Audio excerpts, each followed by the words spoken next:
Bien, en résumé, pour finir avec cette deuxième vidéo, ce qu'on ne sait pas faire sur Xn, on va essayer de le faire sur x de 2n et x de 2n plus 1. En effet, on a vu que x2,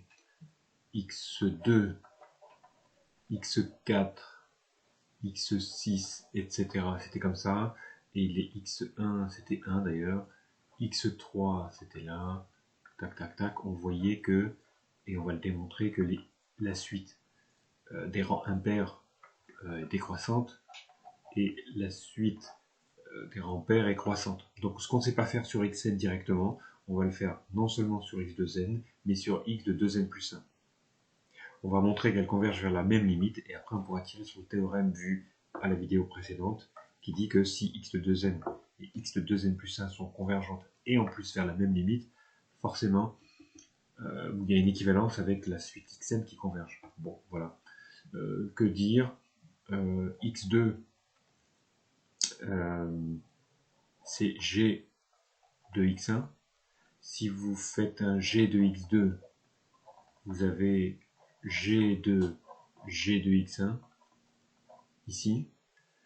G de x2 c'est donc x3, et donc vous avez en fait que x3 c'est g rond g avec la composée, hein, l'opération composée entre les fonctions de x1, d'accord, que x4 c'est g rond g de x2. En effet,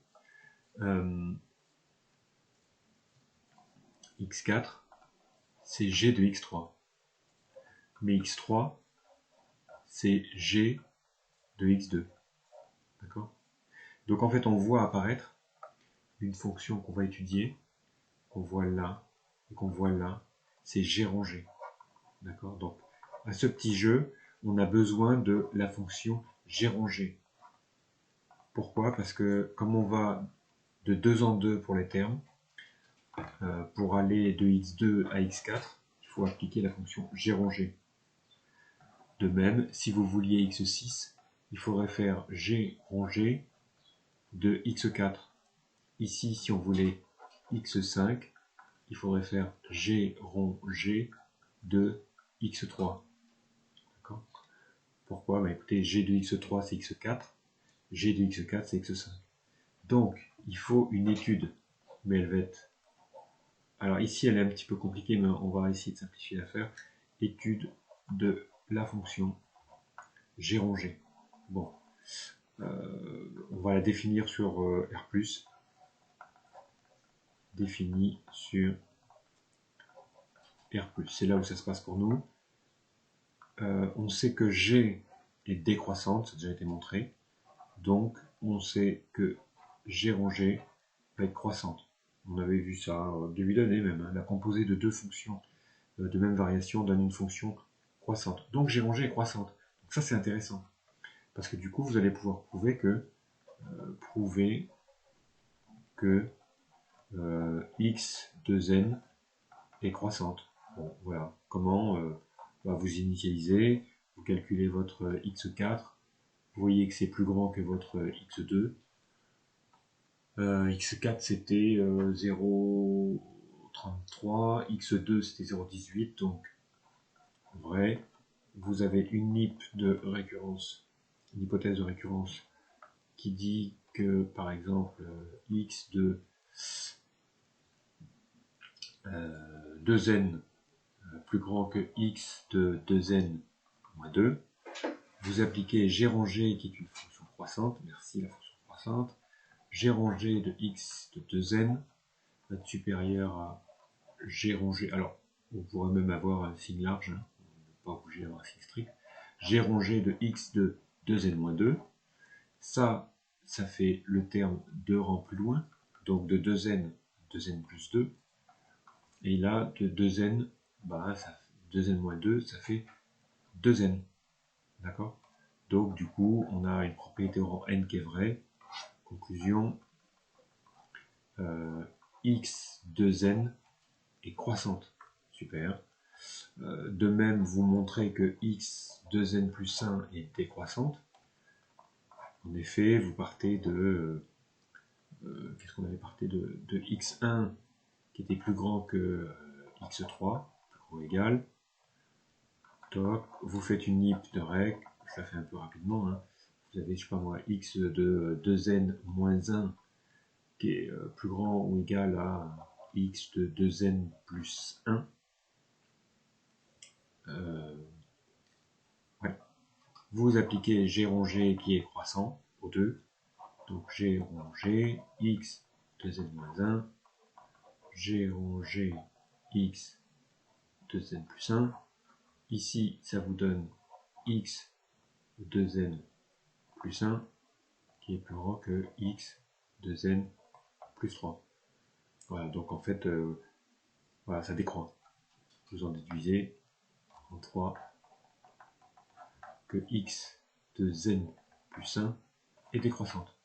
Donc ça c'est intéressant parce que vous avez x de 2n qui est croissante et majorée, parce que c'est une suite extraite de xn. Hein. Donc si xn est majoré, x de 2n a fortiori, ben, par 1, donc convergente vers L1.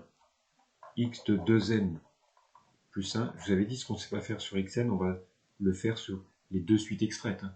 Ça, on savait bien le faire. Décroissante et minorée par 0, donc convergente vers L2. Pour l'instant, on ne sait pas si L1 est égal à L2.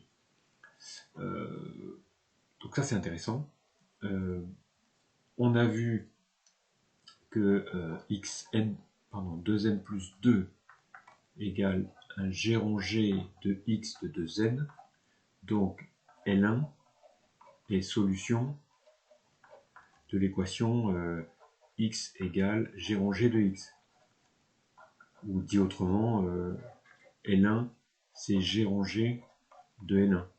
D'accord? Donc c'est équivalent ça à dire g rongé de L1 moins L1 égale 0. Alors, petit TVI, là ce serait pas mal. Donc ce serait intéressant d'étudier la fonction h de x qui serait égale à g, voilà, g rongé de x moins x. Alors on peut faire l'étude, je l'ai faite au brouillon, mais là je vois que la vidéo avance. Je vais me contenter de GeoGebra, et si vous voulez des détails, je vous montrerai. C'est pas très difficile. Bon, à un moment, il faut quand même dériver. On a une formule f rongé prime de x. C'est une formule hors programme, mais qui avait été donnée. Hein. On avait dit c'est g prime de x fois f prime en g de x. D'accord? Donc, si vous faites ça, vous allez réussir à dériver g rongé. D'ailleurs, vous verrez que la dérivée est positive pour g rongé. C'est croissante. Donc, on cherche en fait recherche d'un unique, ce serait bien point fixe de H. En effet, L1 est un point fixe de G rongé, pardon, de G rongé. Pourquoi? Parce que G rongé de L1 égale L1. Donc, hein, on cherche un point fixe. Donc, vous pouvez faire l'étude analytique. Elle est un petit peu difficile ici parce que c'est la fonction juste et 1 sur 2 exponentielle de x. Avec GeoGebra, je l'ai faite ici. G rongé, vous pourrez calculer, vous l'avez ici avec GeoGebra, moins x. Donc, vous voyez que G rongé moins x, ça décroît et ça s'annule une fois. Et c'est ça qui nous intéresse. Voilà. Vous avez G rongé de x moins x qui est décroissant, ici qui est positive en 0, et puis en plus l'infini, vous pouvez montrer sans trop de soucis que c'est moins l'infini. Ça se montre assez facilement. Donc, il y a un point fixe. Appelons-le, je sais pas moi, E par exemple. Okay. Voilà. Point fixe de G, ce qui fait que H s'annule. Ça se prouve avec un TVI. On va être encore coupé. Bon, vous aurez la suite sur la troisième.